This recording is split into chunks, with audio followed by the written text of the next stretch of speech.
एक अकेली अनाथ लड़की की दुख भरी कहानी। एक सविता नाम की लड़की थी जिसके माता पिता बचपन में सविता को छोड़कर मर गए थे।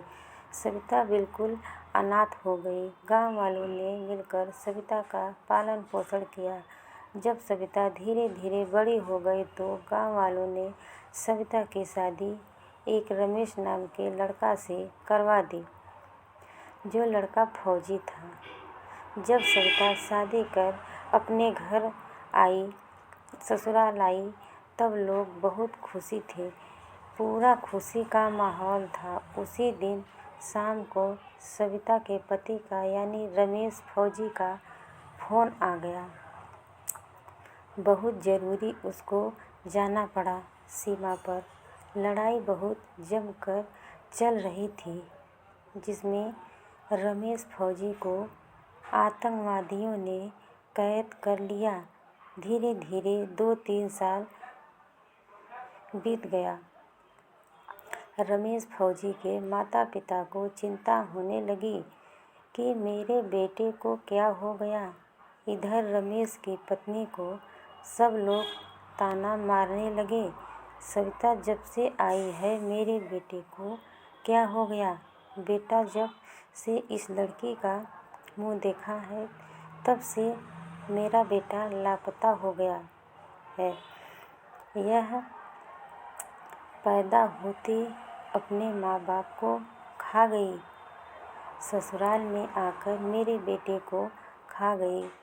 इस तरह से रमेश फौजी के माता पिता ने ताना मारने लगे। सविता का रो रो कर एक दिन बुरा हाल हो गया। सविता को भी बहुत ज़्यादा चिंता होने लगी कि मेरे पति को क्या हो गया। मुझे बोल कर गए थे मैं जल्दी घर आ जाऊंगा। मेरे सास ससुर ने मुझे बार बार ताना मारते हैं, मेरे बेटे को खा गई, इसमें मेरा क्या कसूर है। एक दिन रमेश के छोटे भाई और पिता ने मिलकर सविता को इतना मारा कि सविता बेहोश हो गई। उन लोगों ने समझा कि सविता मर गई। लाश समझकर रमेश के छोटे भाई और पिता ने सड़क के किनारे कुछ दूर पर फेंक दिया।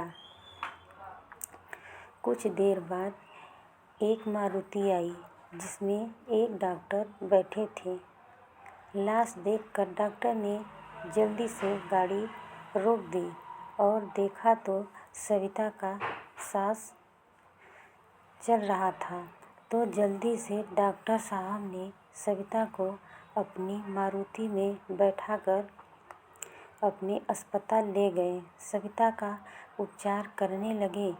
3 दिन बाद सविता को होश आया। सविता को होश आते ही सविता रोने लगी तो डॉक्टर साहब ने चुप कराया और बोला, तुम्हारा नाम क्या है और तुम्हारा ऐसा हाल किसने किया। तो सविता ने रो रो कर सारी बात बताई। फिर सविता अपने माता पिता और पति को याद कर फिर बेहोश हो गई और सविता को काफ़ी चोट भी लगी थी। फिर डॉक्टर साहब ने इलाज किया तो 1 घंटे बाद होश आया। तो डॉक्टर साहब ने 1 हफ्ता इलाज किया तो सविता पूरी तरह से ठीक हो गई। तो डॉक्टर साहब ने सविता को अपने घर ले गए।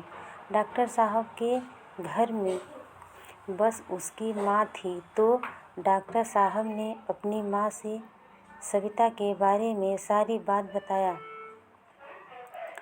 और धीरे धीरे सविता को 1-2 महीना बीत गया।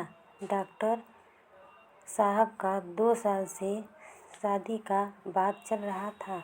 डॉक्टर साहब को लड़की नहीं पसंद आ रही थी। एक दिन डॉक्टर की माँ ने डॉक्टर से कहा, बेटा सविता बहुत अच्छी लड़की है, उसका इस दुनिया में कोई नहीं है, कहो तो इससे तुम्हारा शादी करवा दे। और सविता बहुत सुंदर भी है, ऐसी लड़की तुम्हें नहीं मिलेगी। तो डॉक्टर साहब ने बोला, जैसी आपकी इच्छा। तो डॉक्टर की माँ ने सविता से बात की तो उन दोनों की शादी का दिन पड़ गया। धीरे धीरे शादी की पूरी तैयारी होने लगी और जिस दिन डॉक्टर और सविता की शादी थी, उसी दिन रमेश फौजी, सविता का पति, आतंकवादियों से जान बचाकर अपने घर आया। तो माता पिता बहुत खुश थे रमेश को देखकर और रमेश ने बताया, मुझे आतंकवादियों ने कैद कर लिया था। और रमेश ने पूछा, माँ सविता कहाँ है? तो माँ ने बताया, बेटा जब तुम नहीं आए तो वह भाग गई।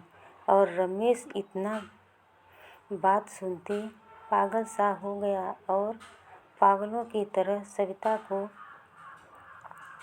खोजने लगा। और जिस सड़क पर सविता को मारकर लिटाए थे, उसी जगह पर रमेश बेहोश होकर गिर पड़ा।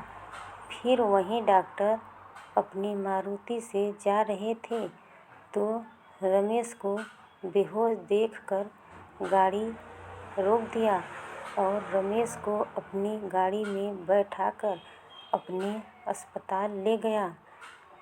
उसका उपचार किया, उसको होश आ गया। तो डॉक्टर साहब ने पूछा, आपको क्या हुआ है? तो रमेश फौजी ने सारी बात बताया।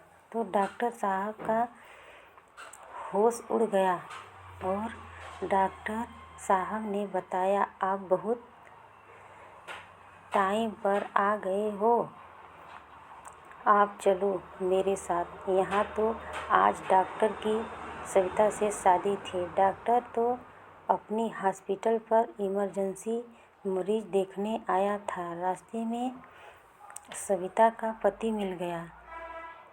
डॉक्टर को कुछ समझ नहीं आ रहा था। डॉक्टर रमेश फौजी को लेकर अपने घर गया। वहाँ पर सारी तैयारी हो गई। मंडप सजा था, दुल्हन सजी थी, बाजा बज रहा था। सिर्फ डॉक्टर साहब का इंतज़ार हो रहा था। यहाँ तो विधाता को कुछ और मंजूर था। जब डॉक्टर साहब ने रमेश को सविता के पास ले गया तो सविता रमेश को देखते चौंक गई और रमेश को पकड़कर रोने लगी। तो डॉक्टर साहब ने सारी बात बताई। फिर डॉक्टर साहब ने रमेश को दूल्हा बनाया, तैयार किया और इस मंडप में रमेश और सविता का फिर से शादी कराया। दोनों ने बहुत खुश थे और डॉक्टर साहब को बहुत बहुत धन्यवाद दिए। मेरी स्टोरी पसंद आई हो तो प्लीज़ दोस्तों मेरे चैनल को लाइक एंड सब्सक्राइब कर दीजिएगा।